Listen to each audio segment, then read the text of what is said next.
Alors dans ce tutoriel, je vais montrer des techniques et des concepts de piratage de mots de passe. On va prendre comme exemple, comme vous avez vu dans le titre, une archive RAR ou ZIP, et on va utiliser un logiciel qu'on verra un peu plus tard. Avec les mots de passe des archives RAR ou ZIP, on a deux problèmes en général. Soit on a téléchargé une archive RAR ou ZIP sur internet et elle est protégée par mot de passe. À ce propos, si vous demandez c'est quoi que je fais à l'écran, c'était juste pas pour vous faire la morale, mais bon, pour vous montrer que internet c'est pas le bisounours. Donc faites gaffe quand vous téléchargez quelque chose. Même des fois, des administrateurs bienveillants peuvent diffuser des fichiers sans avoir de mauvaises intentions, quoi. Le deuxième cas qui peut se présenter est classique et arrive assez souvent. C'est la sécurité qu'on a mis en place pour protéger des fichiers qui se retournent contre nous. On a perdu le mot de passe pour X raisons, et là, malheureusement, c'était des fichiers importants et on n'y a plus accès. Donc, le seul moyen de pouvoir retrouver le mot de passe, c'est de se mettre en mode pirate, justement, pour retrouver les droits sur nos fichiers. Juste un dernier point avant de commencer, on s'y met tout de suite. Je fais pas des tutoriels de piratage pour faire du piratage et aider n'importe qui à pirater n'importe quoi. Je montre du piratage pour apprendre de la sécurité de manière plus ludique que faire un article et vous dire ne faites pas ça, ne faites pas ça. Je vous montre concrètement pourquoi il ne faut pas faire ça, parce que il va se passer ça, en vous montrant justement un truc de piratage. Alors pour craquer notre archive, enfin nos archives, on va utiliser un logiciel qui s'appelle Avance Archive Password Recovery, qu'on peut retrouver sur le site de l'éditeur. Comme vous l'avez compris, c'est ce qu'il y a de plus sûr, c'est ce qu'il y a de plus fiable, c'est pas lui qui va planter son business. Donc sur le site de l'éditeur, vous téléchargez, vous l'installez, vous inquiétez pas, c'est une installation sans vis. On va jeter un rapide coup d'œil sur 2-3 options, mais il n'y a pas grand chose à faire dans ce logiciel. Tout est très bien par défaut, il n'y a pas vraiment de configuration à faire. Le plus compliqué, c'est bien utiliser le logiciel et bien comprendre les sécurités qu'on veut casser pour pouvoir craquer le mot de passe. C'est une règle incontournable en piratage. Si on veut pirater quelque chose, comment fonctionne le système ou la sécurité. Ou inversement, si on veut sécuriser. Alors dans les options avancées, plutôt des gadgets, rien d'utile. Dans les options, vous pouvez choisir soit si vous mettez en tâche de fond, panne Chrome, ou utiliser le logiciel à pleine puissance sur l'ordinateur. Enregistrer dans un fichier si vous faites quelque chose qui dure trop longtemps et reprendre plus tard.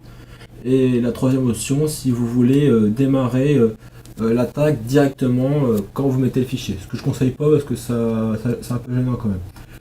Premier concept de piratage et de sécurité, c'est que Internet est incontrôlable. Donc quand on sait ce qu'on recherche ou on a une idée de ce qu'on veut, on peut trouver l'information qu'on a besoin comme un mot de passe dans un forum ou sur le premier site qui a publié le fichier. Donc par exemple, avec le nom de l'archive, je peux faire une petite enquête sur internet ou en étant attentif, trouver le nom du fichier. Et des fois même les informations sont laissées volontairement pour que certaines personnes y ont accès, comme par exemple dans les commentaires de l'archive WinRAR. Et des fois, c'est même pire, ces informations peuvent filtrer involontairement, comme par exemple comme une licence Windows dans une vidéo YouTube. Quand on veut casser un mot de passe, il faut connaître le principe, c'est que les mots de passe sont simples, ou sinon les gens n'arriveraient pas à les retenir. Et ils sont faits de manière logique, à ce qu'on appelle un masque, ça veut dire qu'ils sont faits avec une logique qui est humaine. Et cette logique humaine, c'est ce qu'on appelle en général, grosso modo, le masque des mots de passe. Pour vous expliquer ça, j'ai pris comme exemple la liste des 100 plus mots de passe trouvés dans Google. Pour vous expliquer grosso modo c'est quoi un masque, on peut remarquer que souvent les mots de passe sont faits de manière logique, avec les mêmes caractères, comme un mot dans une langue, et sont 2 fois sur 3 de nombres pairs. Et commence toujours par un nombre minimum de caractères, comme par exemple 4 ou 8, jusqu'au maximum. Donc voilà, c'est ce qu'on appelle un masque de mot de passe. Autre masque qui est très différent, les sécurités de mots de passe qui sont faites de manière standardisée. C'est-à-dire que c'est un protocole, c'est un système informatique qui génère un mot de passe qui est standardisé. Et là, le masque est prédéfini et on peut attaquer le mot de passe, et c'est à partir de là que l'attaque brute force peut être plus ou moins efficace selon ce qu'on fait. Pour vous aider à comprendre, je vais vous donner un exemple concret, mais bidon, mais concret, en prenant ma VM Kali Linux. Donc C'est juste un exemple, je vais pas vous expliquer comment l'installer, le tuto est écrit, mais j'attends le bon moment pour le faire et je réfléchis comment le faire correctement. On va utiliser Crunch qui est un logiciel pour générer des listes de mots. Je ne vais pas rentrer dans le détail dans Crunch. Je lui ai consacré une vidéo entière dans la série des 40 vidéos que je vais publier sur le piratage et la sécurité des réseaux Wi-Fi. Où d'ailleurs on écrit beaucoup de conneries, mais bon, c'est pas le sujet. Ça sera publié quand j'aurai écrit les 10 dernières. Juste pour vous montrer que quand un mot de passe est prédéfini, on peut établir un code. Et là, dans ce cas-là, on a un masque qui est préfabriqué et on peut générer une liste de codes qui correspond à cette sécurité qui est standardisée. Donc si vous utilisez une sécurité standardisée, comme par exemple pour vous connecter à un compte admin, il faut la changer. Parce que là, comme vous allez voir, on peut générer des listes de codes prédéfinies et c'est très adapté à une attaque brute force. Voilà, c'était le petit bonus du tutoriel. On y reviendra un peu plus tard. C'était juste vous montrer concrètement c'était quoi un masque de mot de passe. J'ai pas trouvé mieux pour vous expliquer ce que c'était. Là, on va vraiment attaquer avec le logiciel. Je pense qu'on est parti sur des bonnes bases. Donc, pour commencer, je vais vous parler du principe de l'attaque brute force. Donc là, on a déjà bien entamé le sujet. Donc pour commencer, vous cliquez sur Open pour aller chercher votre archive dans le fichier où elle est rangée, vous cliquez dessus. Dans le menu déroulant, vous sélectionnez la table que vous voulez choisir. Moi je vais choisir brute force. Vous sélectionnez les caractères que vous voulez tester. Donc là pour vous montrer un exemple concret, on va prendre des chiffres et on va prendre 4. Il faut savoir que pour un logiciel de brute force, moins il y a de caractères et plus ça va vite. Par exemple, des chiffres, ça fait 1, 2, 3, 4, 5, 6, 7, 8, 9, ça fait 10 caractères. Ça va très vite à tester pour un logiciel qui fait des attaques de brute force. J'ai pris 4 qui est absurde, mais regardez, ça a pris quelques secondes. Il a tout testé les combinaisons possibles. 4 c'est ridicule, il n'y a que les portables qui ont des mots de passe de 4. Et par exemple, pour tester des chiffres, j'aurais pu prendre 8, comme par exemple une date de naissance. On l'a dit 100 fois, ne mettez pas votre date de naissance. Ça fait très peu de combinaisons. Et un logiciel de brute force va le tester très très vite. Mais même si un logiciel de brute force calcule toutes les combinaisons possibles, les meilleurs logiciels de brute force permettent d'établir une suite logique pour commencer à calculer. C'est-à-dire, au lieu de calculer tout et n'importe quoi comme des caractères identiques, on va faire les choses plus intelligentes. On va essayer de gagner du temps sur le temps de calcul et on va mettre une suite logique pour commencer à compter. On va calculer comme par exemple 1, 2, 3, 4, 5, 6, 8, 9. Et on va définir un nombre de caractères précis. On va pas mettre... Quand on fait une attaque brute force, c'est une règle, c'est toujours prendre le même nombre de caractères pour calculer progressivement et pouvoir en déduire le mot de passe. C'est ça le principe du brute force.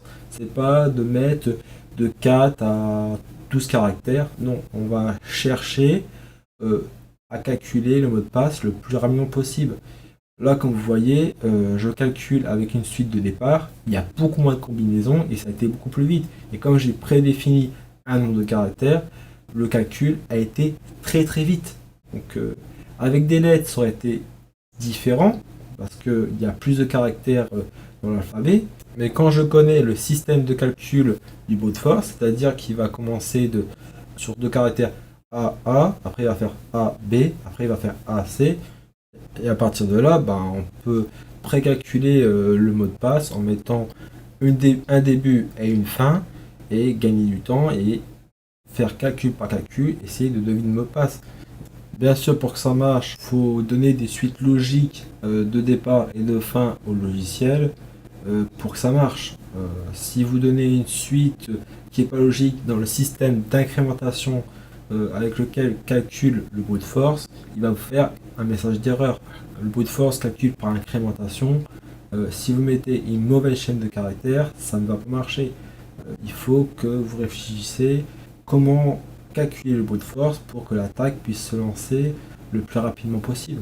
Vous allez voir, là normalement, avec l'alphabet, il y a énormément de caractères, mais je peux enquêter très rapidement, dire bon, de là à là c'est pas bon, ça c'est pas bon.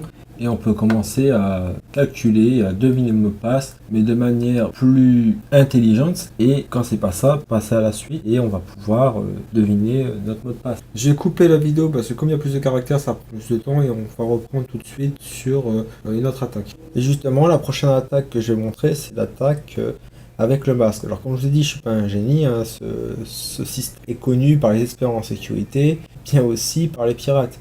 Donc vous choisissez une archive rare, parce que l'attaque masque et rare sont les seuls qui marchent sur les archives rares, marchent aussi pour les archives zip, mais c'est pour ça que j'y ai consacré autant de temps, parce que c'est les seules attaques qui sont possibles avec les archives rares.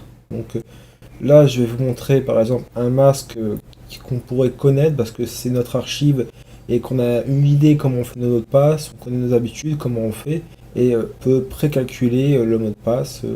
Il suffit de choisir nos caractères et les caractères inconnus mettre des points d'interrogation. Le meilleur conseil que je peux vous donner dans cette vidéo, c'est de cliquer sur Help et de lire le manuel. Il est en anglais, bon, vous pourrez essayer de traduire ou je sais pas quoi, mais moi j'ai appris à utiliser le logiciel en lisant le manuel du constructeur. Il y a des passages qui sont pas très clairs, mais bon, si vous avez vu la vidéo, vous n'aurez aucun problème à comprendre. Donc là ça commence à être long, je vais couper la vidéo. Donc là j'ai trouvé le mot de passe, hein, ça a mis le PWD. Comme quoi l'histoire des masques c'est pas bidon. On dit souvent le brute force c'est plus un gadget qui va mettre des siècles à casser un mot de passe. Ce qu'on oublie souvent c'est pas le brute force qui cache le mot de passe, c'est la personne qui est derrière l'écran. Donc c'est ça qui fait toute la différence.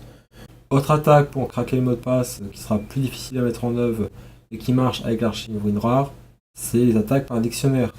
C'est le même principe que le brute force, sauf qu'elle est plus intelligente. C'est une liste de mots de passe qu'on a choisi et mis dans un fichier en rapport à ce qu'on veut craquer. Par exemple, si la thématique c'est la musique, on peut prendre un nom de chanteur.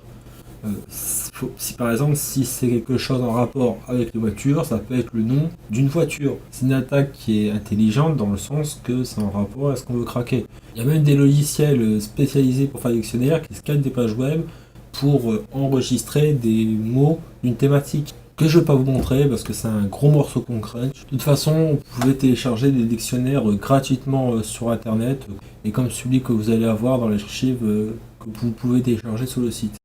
Pendant que je vous montre l'attaque par dictionnaire qui est facile à faire, je vais vous parler d'un point qui est très méconnu par les attaques par dictionnaire et une option que possède ce logiciel en cochant la case. Beaucoup de personnes se disent oui mais si le mot passe n'est pas dans le dictionnaire, le logiciel ne t'ouvrira pas. Donc je vais mettre une majuscule à la place d'une minuscule et vice versa. Mais les logiciels d'attaque dictionnaire sont capables à partir d'un mot de changer le caractère. Il peut mettre une minuscule à la place, une majuscule à la place, et même des chiffres, voire des caractères spéciaux. Par contre, je vais couper la vidéo parce que cette attaque prend du temps. Et c'est pire quand je choisis cette option, ça prend 3 fois plus de temps. Donc voilà toutes les techniques qu'on peut utiliser contre une archive rare. Maintenant, on va se consacrer qu'aux archives zip. Et vous vous souvenez tout à l'heure quand je vous ai dit que quand vous voulez sécuriser un fichier, un système ou n'importe quoi, ou qu'on voulait le pirater, il fallait connaître le système ou la sécurité. Et pour l'archive zip, c'est de bien ça qui est question. Pour vous expliquer avec la version courte, si vous voulez, quand vous mettez un mot de passe à une archive zip, le fichier est crypté, sauf les premières informations du fichier. Ce qui rend le protocole de sécurité faillible, parce qu'à partir de cette faille, on peut décrypter tout le reste du fichier. Alors pour l'attaque plein test, ça c'est spécial. Il faut avoir le fichier crypté avec le mot de passe.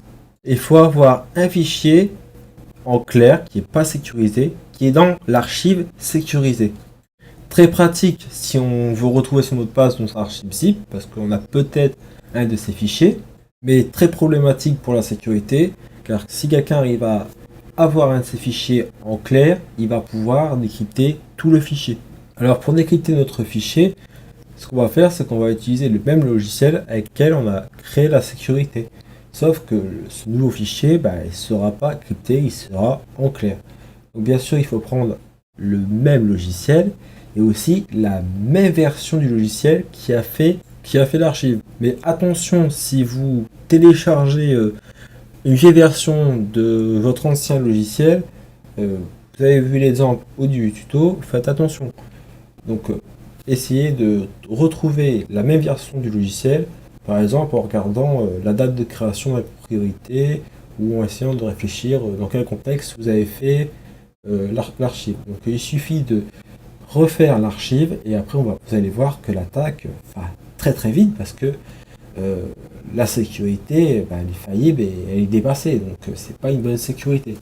Voilà, le mot de passe, comme tout à l'heure, c'est admin priorité pour l'archive. Là, vous pouvez voir en dessous où il y a clé 0, 1, 2. On a vraiment les clés qui ont servi à crypter notre fichier. Donc, c'est bien qu'il y a un problème sur la sécurité de zip en fait. On récupère carrément les clés pour décrypter en cliquant sur le cadenas. Donc là, on va passer à l'attaque suivante qui est basée sur le même principe, sauf qu'elle est plus performante. À un détail près, pour que l'attaque puisse marcher, il faut que l'archive zip contienne à la racine de l'archive 5 fichiers. 5, pas 4, mais 5. S'il y en a 6, c'est pas grave, mais il faut qu'il y en a 5 au minimum.